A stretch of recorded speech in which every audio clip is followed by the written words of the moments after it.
टिंगे टिंगे बैला के जोश बड़ भारी है, हपट के गिरस त टूट गए सिंग।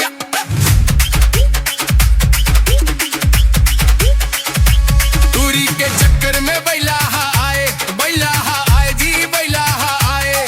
आनी बानी के चारा लखाए जी चारा लखाए। चारा लखा के बैला इतराए घर से पोकरी मांगते चल रे बैला टिंगे टिंग।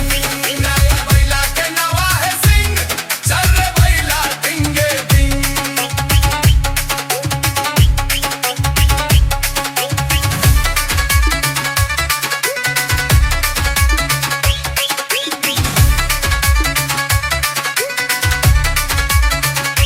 दूरी हा बैला पर माया दिखाए जी माया दिखाए। प्रेम के बोली सुघर सुनाए जी सुघर सुनाए। बोली ला सुन के बैला बोराए, दिल के घंटी बाज ट्रिंग ट्रिंग ट्रिंग। चल रे बैला टिंगे टिंग।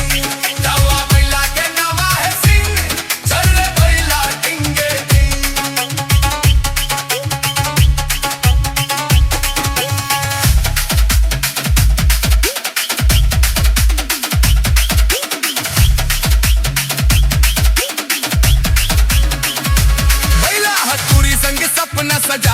सपना सजाए जी सपना सजाए। पूरी संग सपना में बिहार रचाए जी बिहार रचाए। पूरी दिखा दिस बैला लठेंगा टूट गए सपना उड़ गिसनी।